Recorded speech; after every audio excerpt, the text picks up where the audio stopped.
We are in for the worst socioeconomic and geopolitical crisis in modern history. The two things they don't want to happen.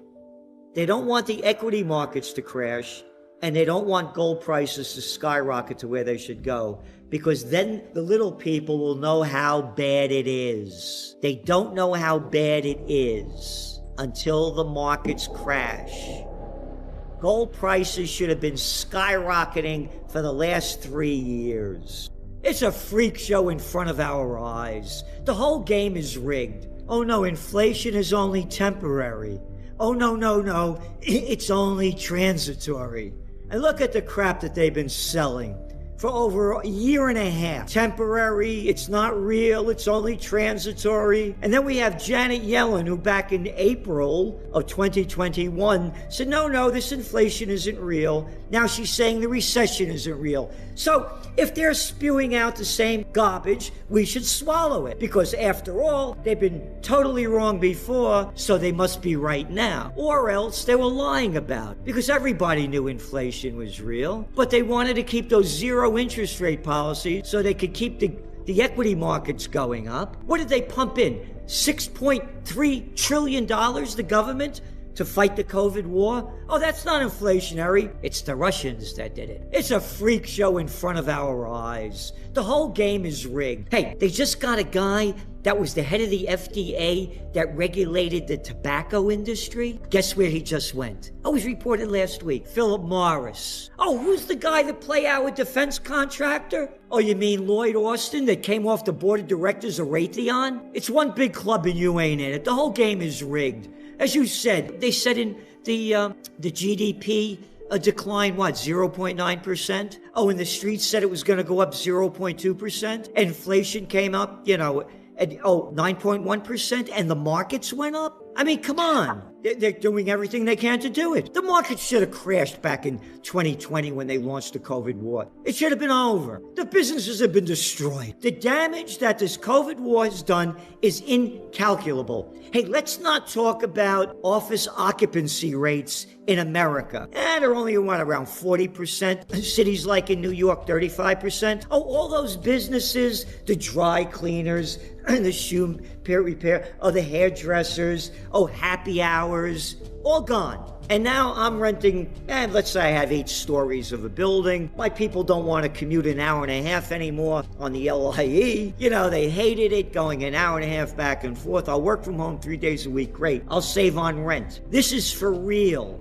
Office occupancy rates in New York City, in Chicago, in San Francisco, they're in the toilet, and so are the businesses. Before this happened in New York, before this happened in 2019, there were for rent signs all over the place. Now look at the damage that this has done, the businesses that have been put out of business. Oh, I went out of business, now I'm going to come back again? I'm telling you, it's incalculable. The damage that is done. We are in for the worst socioeconomic and geopolitical crisis in modern history. Tell me one brilliant thing the federal government has done in my lifetime, and I'm 75 years old. What have they ever done? They're a bunch of losers. They're freaks. I don't know how people could look up to these clowns. Look at them. Oh, Mitch McConnell, now there's a brilliant guy.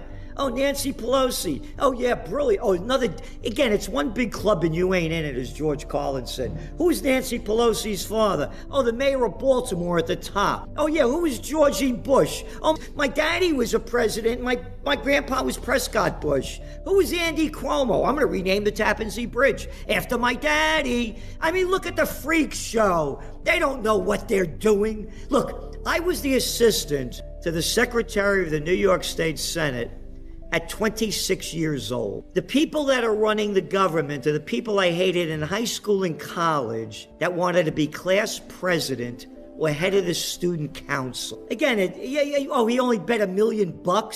Oh, I bet $1 million playing the markets all the time. What, are you kidding me? The whole game is rigged. You asked me about the markets, the equities.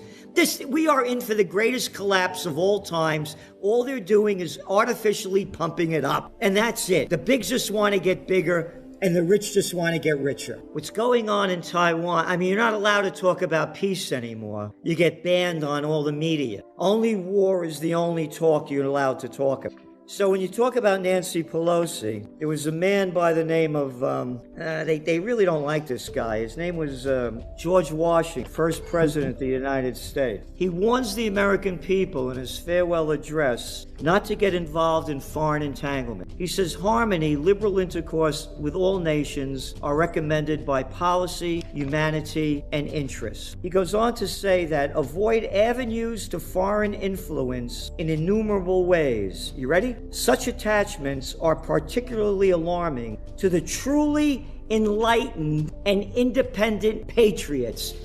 Who's George Washington? Oh, there's a real guy that actually fought. Oh, the first president of the United States. What the hell does he know? I'm Smiley Miley. I'm Mad Dog Mattis. Look what's going on. What's going on? When I was a kid, you know what they called Taiwan? Formosa. How long has this been going back between China and Taiwan? Oh, and America's going to bring freedom and democracy. Oh, yeah, you did a great job in Vietnam. Every day I used to wake up. I was prime draft meter. They're going to get me. They're going to get me. You did a great job in Iraq. Only killed, depending on whose numbers you're looking at, between 850,000 to 1.3 million. Great job in Afghanistan. Terrific. Only 20 years and you left billions of dollars of weapons behind. But we're going to bring freedom and democracy. There's a great book. It was called Wars Iraq by General Smedley Butler, the most decorated Marine in history. He wrote it in the 1930s. Wars Iraq. He talks about how, what he did to bring Standard Oil into China, the Brown brothers, so they could do banking in Haiti and Cuba. One after another. You think we'd be in Libya and eastern Syria and Iraq if their major export was broccoli and not oil? It's a criminal act. Again, George Washington, his words to the American people, and now with the Ukraine war. You ready for this? Europe has a set of primary interests, which to us have none or a very remote relation. Hence, she must be engaged in frequent controversy, the causes of which are essentially foreign to our concern. Oh, you got the Ukraine war? Oh, yeah. Hey, Americans, find Ukraine on the map. Oh, they're taking down the statue of Catherine the Great. Oh, yeah? Oh, yeah, she hated the Ukrainians. When did that go back to? Oh, about 1750? You mean this is going on back and forth to them since 1750 and you want me to get involved in this? Oh, we're going to bring freedom and democracy. I've been hearing that line all my life. And just quickly, Trends Journal, spring 2014. You see the picture? United States overthrow of the democratically elected government of Viktor Yanukovych in 2014. Chapter and verse written by Dr. Paul Craig Roberts, former Assistant Treasury Secretary under Ronald Reagan. Again, it's rigged. The proof is there. Because they don't want, the two things they don't want to happen. They don't want the equity markets to crash, and they don't want gold prices to skyrocket to where they should go, because then the little people will know how bad it is. They don't know how bad it is until the markets crash.